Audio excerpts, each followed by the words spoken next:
دی نو دی چې کوس ویل د خدای څخه ما څه ویل څه هو بس خدای څوک لري داخل او ارض لري دغه زوی درس دغه مشه زوی یې خدرس دغه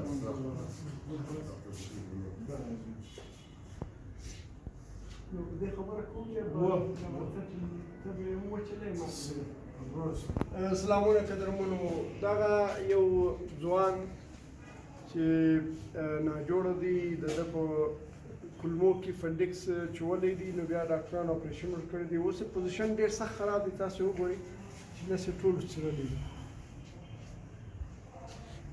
ما اول ویلی دی چې خیرات زکات چې دی په مریضانو کېږي د لوږې ما سړی نه دی لیدلی چې مړ سوی هسپتال یې راوړی یا چا غږ راکړی لیکن د مرض څخه ډېر انسانان راوړي نو دغه ځوان چې دی د دې به مرسته کوي پښتون ورور هم راغلی زاهد پښتون نو موږ خالد هغه ته راغلي یو چې د دې ورور پوښتنه وکړو او دغه پیغام دا غږ تر دې در ورسولو له دوی سره به الله پاک ښه کړي وي شتمن به یاست وس توان به لرئ خپل زکات خیرات مو دغه ځوان ته راولېږئ چې دی خپل علاج وکړي دا یې پلار دی سپین ږیری ښکاره که دی دا یې مشر زوی دی دغه ځوان نو ستا موبایل نمبر څو دی نږدې صفر څو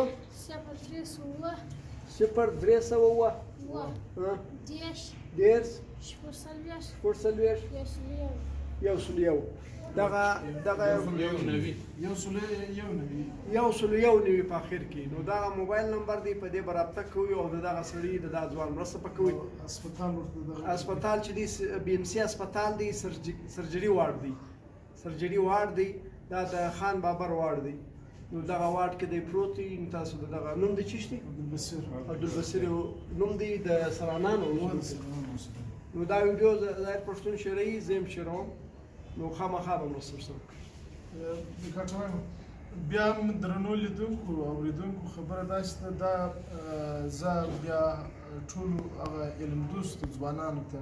دا میسج ورکوم دا یو ښوونکی دی د ښوونځي یو ښوونکی دی د ده ځوان زوی چې دی هغه دغه دی بل دی د عصري یو شی نه لري چې په کومه ورځ سکول ته ورنلي په هغه ورځ باندې د ده د تنخوا چې د کاټ دی او د ده مریضي چې د پوس ولې دا د میاشتنیو ده د ورځو نه ده نو دی بل اسره نه لري نو بیا هم زه ستاسو په ډېر درنښت باندې د مسلمان په حیث د پښتون په حیث باندې مې دا ریکویسټ راویله ده که چیرې ستاسې هغه څه چې مو په وس کېږي پوس ولې هغه کوم چې زوی تاسو ته د موبایل شمېره وویله